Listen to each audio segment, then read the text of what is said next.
ప్రియ శ్రోతలారా, మనస్సు ఎక్కువగా పనిచేస్తే మానసిక పరిశ్రమను బట్టి కొత్తగా నేర్చుకునే విషయాల ఫలితంగా మెదడులోని కణాలు చిక్కన అవుతాయని వైద్యులు చెబుతున్నారు. అయితే బైబిలు సత్యాలు శ్రమించి పరిశోధించి నేర్చుకోవటం ద్వారా ఆధ్యాత్మిక ఆరోగ్యం మెరుగుపడుతుంది, నిత్యజీవార్థమైన ఫలం చేకూరుతుంది. ఈ రోజున మనం 2 సమూయేలు 7వ అధ్యాయం వింటాము. ఈ అధ్యాయం ఎంతో ప్రాముఖ్యమైనది. దేవుడు దావీదుతో నిబంధన చేసుకుంటున్నాడు. ఈ అధ్యాయం పాత నిబంధన అంతటికీ కీలకం. దావీదు దేవాలయం నిర్మించాలని ఆశించాడు. ప్రవక్త అయిన నాతాను ఈ విషయంలో దావీదుతో ఏకీభవించాడు. అయితే దేవుడు ఏకీభవించలేదు. దావీదు హస్తాలు అతడు చేసిన యుద్ధాలను బట్టి రక్తముతో తడిసి ఉన్నాయి. అయితే దావీదు కోరికను దేవుడు మన్నించాడు. దావీదు సింహాసనము చిరస్థాయిగా ఉంటుంది అని దేవుడు అభయమిచ్చాడు. దావీదు కుమారుడు సొలొమోను. అయితే దేవుని దృక్పథంలో యేసుక్రీస్తు ఉన్నాడు. యేసుక్రీస్తు దావీదు గోత్రికుడు. కీర్తనలు 89, 34 నుండి 37 వచనం వరకు. నా నిబంధనను నేను రద్దుపరచను. అతని సింహాసనము సూర్యుడు ఉన్నంత కాలము నా సన్నిధిలో ఉంటుంది. చంద్రుడు ఉన్నంత కాలము అది నిలుస్తుంది. నా పరిశుద్ధత తోడని నేను ప్రమాణం చేశాను. దావీదుతో నేను అబద్ధమాడను. ఈ మాటలు దావీదు గ్రహించాడు. ఈ ప్రవచన సారం యేసుక్రీస్తే. ఈ అధ్యాయం గ్రహించకపోతే ప్రవచనాలు మనకు అర్థం కావు.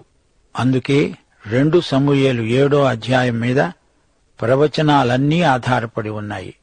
కొత్త నిబంధనలో మత్తయి సువార్తలో అబ్రహాము కుమారుడైన దావీదు కుమారుడైన యేసుక్రీస్తు వంశావళి అని చెప్పబడింది. లూకా సువార్త 1వ అధ్యాయం 30 నుండి 32 వచనం వరకు దూత మరియతో అంటున్నాడు, మరియా, భయపడకు, దేవుని వలన నీవు కృప పొందితివి. ఇదిగో నీవు గర్భము ధరించి కుమారుణ్ణి కని ఆయనకు యేసు అనే పేరు పెడతావు. ఆయన గొప్పవాడై సర్వోన్నతుని కుమారుడు అనబడతాడు. ప్రభు అయిన దేవుడు ఆయన తండ్రి అయిన దావీదు సింహాసనమును ఆయనకు ఇస్తాడు. చూచారా, దేవుడు దావీదుతో చేసుకున్న నిబంధనను ఈ విధంగా స్థిరపరిచాడు. పేతురు పెంతెకోస్తు ప్రసంగం చేసినప్పుడు ఈ అధ్యాయములో నుండే ఉదహరించాడు. అపుస్తల కార్యములు 2వ అధ్యాయం 25 వచనం. ఆయనను గూర్చి దావీదు అన్నాడు, నేనెల్లప్పుడూ నా ఎదుట ప్రభువును చూస్తున్నాను. నీవు నా ఆత్మను పాతాళములో విడిచిపెట్టవు, నాకు జీవమార్గములు తెలిపావు.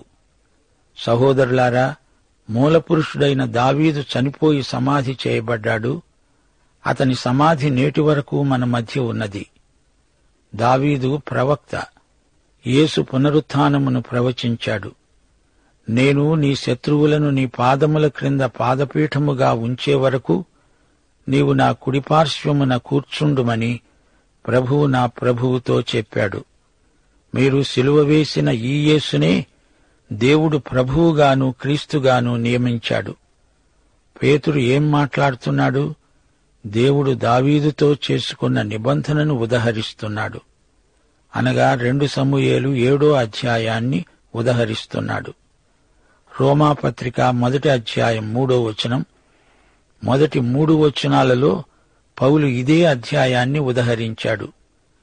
దేవుడు తన కుమారుడును మన ప్రభువునైన యేసుక్రీస్తు సువార్తను పరిశుద్ధ లేఖనములయందు ప్రవక్తల ద్వారా ముందు వాగ్దానం చేశాడు.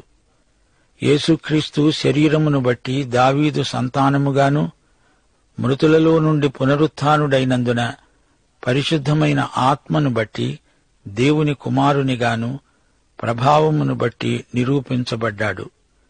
ప్రకటన గ్రంథం 22వ అధ్యాయం 16వ వచనం. సంఘముల కోసము ఈ సంగతులను గూర్చి మీకు సాక్ష్యమిచ్చుటకు యేసు అను నేను నా దూతను పంపి ఉన్నాను. నేను దావీదు వేరు చిగురును, సంతానమును, ప్రకాశమానమైన వేగు చుక్కను. ప్రియ శ్రోతలారా, కొత్త నిబంధనలో దావీదును గురించి 59 సార్లు పేర్కొనబడింది. ఈ ప్రవచనములన్నీ 2 సమూయేలు 7వ అధ్యాయం మీద ఆధారపడి ఉన్నాయి. దేవుని రాజ్యం, పరలోక రాజ్యం అంటే దావీదు నిబంధనకు సంబంధించిన ప్రవచనమే.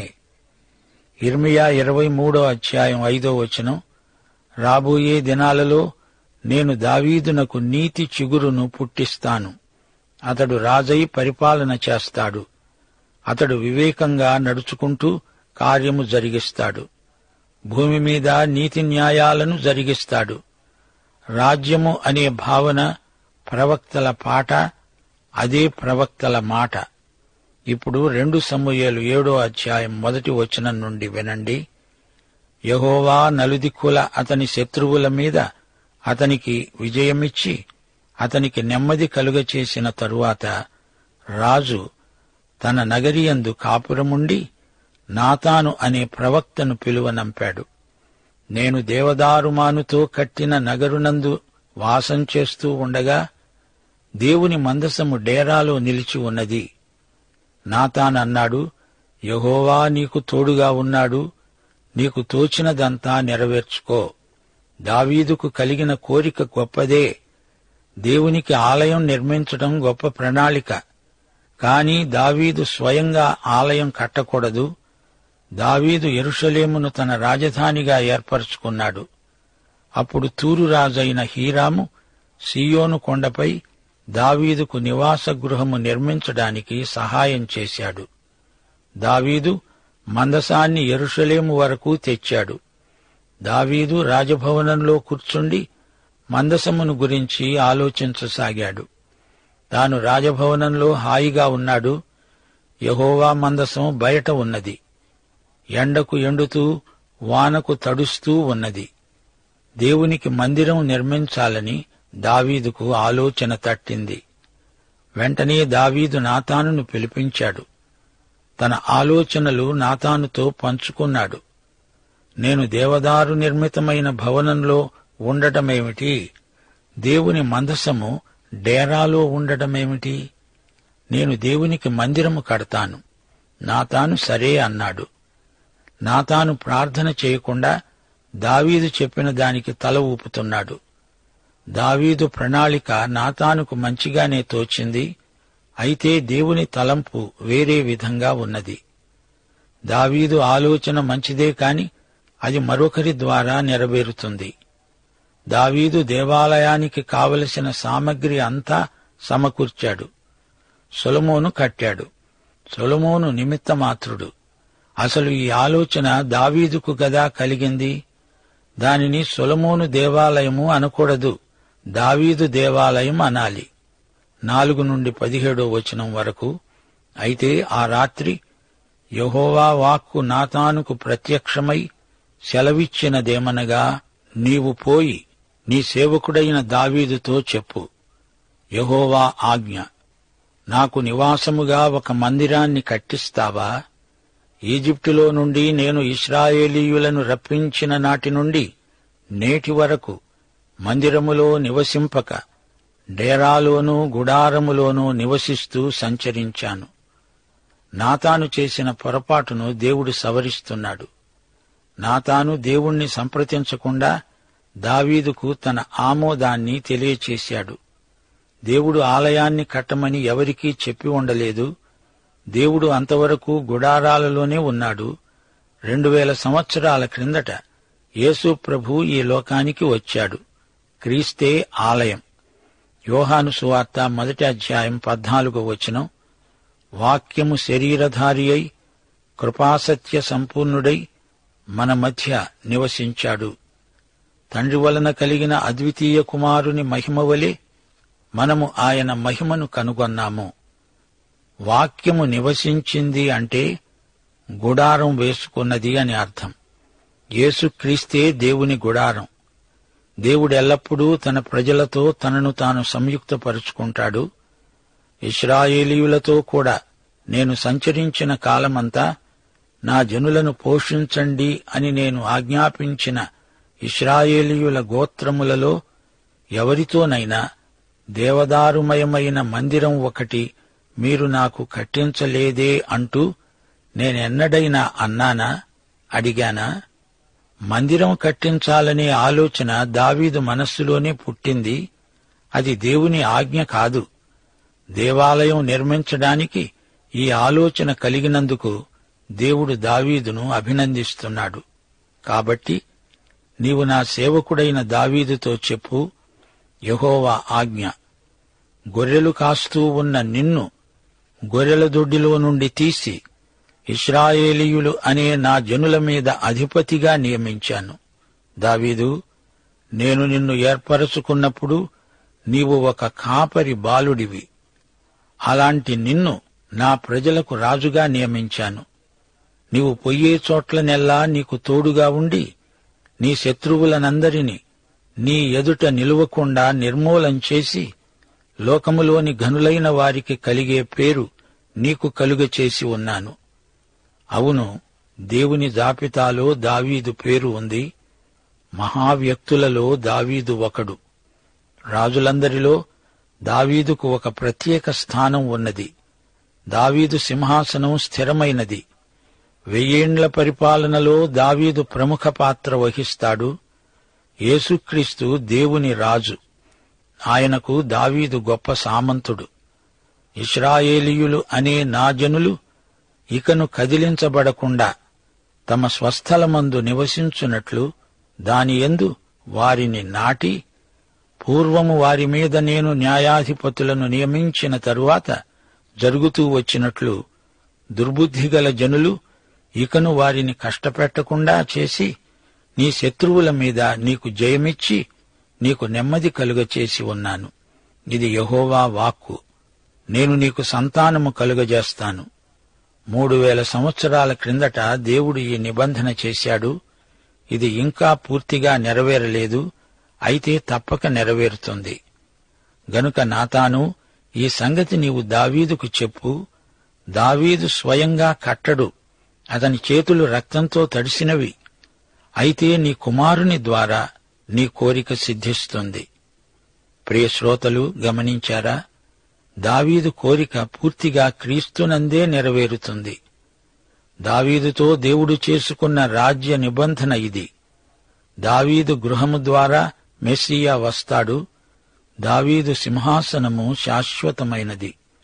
నీ దినములు సంపూర్ణములైనప్పుడు నీవు నీ పితరులతో కూడా నిద్రించిన తరువాత నీ గర్భములో నుండి వచ్చిన నీ సంతతిని హెచ్చించి రాజ్యమును అతనికి స్థిరపరుస్తాను.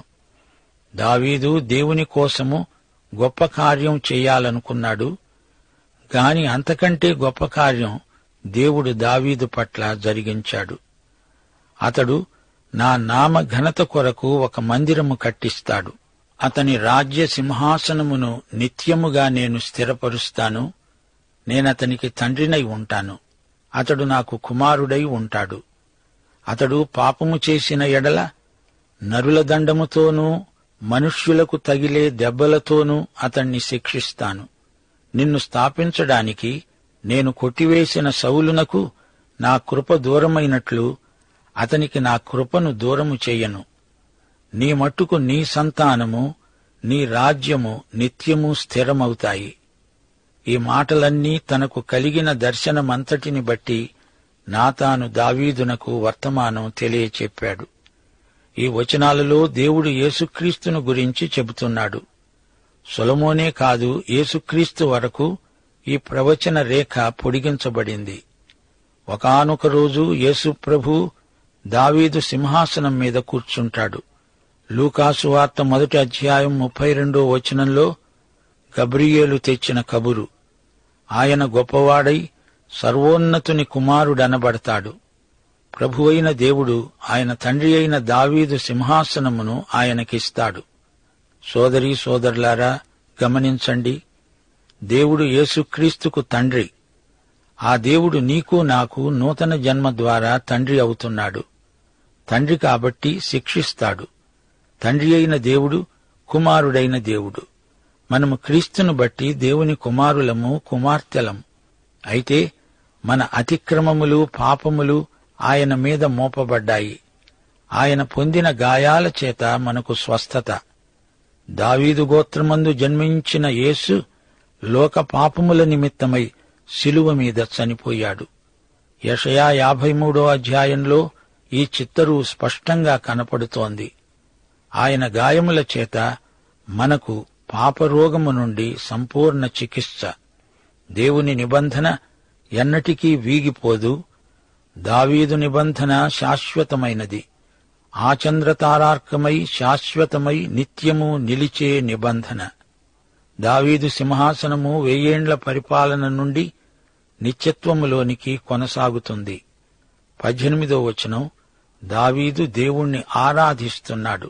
దావీదు రాజు లోపల ప్రవేశించి యెహోవా సన్నిధిని కూర్చుండి ఈలాగున మనవి చేశాడు. నా ప్రభూ యెహోవా, ఇంతగా నీవు నన్ను హెచ్చించడానికి నేనెంతటివాడను? నా కుటుంబము ఏపాటిది? నీ దాసుడనైన నా సంతానమునకు కలుగబోయే దానిని గురించి నీవు సెలవిచ్చి ఉన్నావు. నేను నీతో ఏమి చెప్పుకుంటాను? నీవు నన్ను ఎరుగుదువు. నీ వాక్కును బట్టి నీ ఇష్టానుసారముగా ఈ ఘనకార్యాలను జరిగించావు. నీవు అత్యంత ఘనుడవు. నీ వంటి దేవుడు ఒక్కడునూ లేడు. నీవు విమోచించిన ఇశ్రాయేలీయులు అనే నీ జనుల వంటి జనము లోకమందు మరి ఎక్కడ ఉన్నది? నీవే ఇశ్రాయేలు జాతిని నిర్ధారణ చేశావు. నీ నామమునకు శాశ్వత మహిమ. నా కుటుంబము విషయంలో నీ వాగ్దానాన్ని నెరవేర్చు ప్రభూ. నీవు దేవుడవు గనుక నీ మాట సత్యము. నా కుటుంబము నిత్యము నీ సన్నిధిలో ఉండాలి. దానిని ఆశీర్వదించు. నీ ఆశీర్వాదము నుండి నా కుటుంబము నిత్యము వర్ధిల్లునుగాక. ఈ విధంగా దావీదు ప్రార్థన చేశాడు. ఈ ప్రార్థనలో క్రీస్తు రాకడను గురించిన ప్రవచనమున్నది. అబ్రహాము నుండి యూదాగోత్రము నుండి దావీదు కుమారుడు జన్మిస్తాడు. దానికి గాను దావీదు దేవునికి కృతజ్ఞతలు చెప్పుకుంటున్నాడు. తన హృదయాన్ని దేవుని సన్నిధిలో కుమ్మరించుకుంటున్నాడు. ఇక నోట మాట రావటం లేదు. అలాంటి సందర్భంలో ఉచ్చరింప శక్యము కాని మూలుగు మాత్రమే వినబడుతుంది. దేవుడు మన ప్రార్థనలకు జవాబిచ్చే దేవుడు. దేవుడు దావీదును ఎందుకు ఏర్పరచుకున్నాడు? మంచి పిల్లవాడనే? కాదు, దేవుని కృప మాత్రమే కారణం. మన మంచితనం కాదు, దేవుని మంచితనమే మనల్ని పిలిచింది. దేవుడు ఎంతో గొప్పవాడు. ఆయన ఎదుట గొప్పవారెవరూ లేరు. ఆయనకే స్తుతి. దేవుడు చెప్పిన దానిని బట్టి దావీదు ఆనందపరవశుడైపోయాడు. అందుకే అతని నోట ఆనంద గీతాలు వెలువడినాయి. మన దేవుడు ఎంతో గొప్పవాడు. ఆయన వంటి వారెవరున్నారు? 2 సమూయేలు 23వ అధ్యాయం 5వ వచనం దావీదు అంటున్నాడు, నా సంతతివారు దేవుని దృష్టికి అనుకూలురేగదా. ఆయన నాతో నిత్య నిబంధన చేసి ఉన్నాడు. ఆయన నిబంధన సర్వసంపూర్ణమైన నిబంధన. అది స్థిరమైనది, దేవునికి పూర్ణానుకూలమైనది. అది నాకు అనుగ్రహించబడిన రక్షణార్థమైనది. నిశ్చయముగా ఆయన దానిని నెరవేరుస్తాడు. సోదరుడా, సోదరి, యోహాను శుభవార్త 3వ అధ్యాయం 16వ వచనంలో దేవుని వాగ్దానాన్ని గుర్తించావా? దేవుడు లోకాన్ని ఎంతో ప్రేమించి తన కుమారుడైన యేసుక్రీస్తును అనుగ్రహించాడు. ఆయనను విశ్వసిస్తే చాలు నిత్యజీవం ప్రాప్తిస్తుంది. నీవు విశ్వసిస్తున్నావా? దావీదు దేవుని యందు విశ్వాసముంచాడు.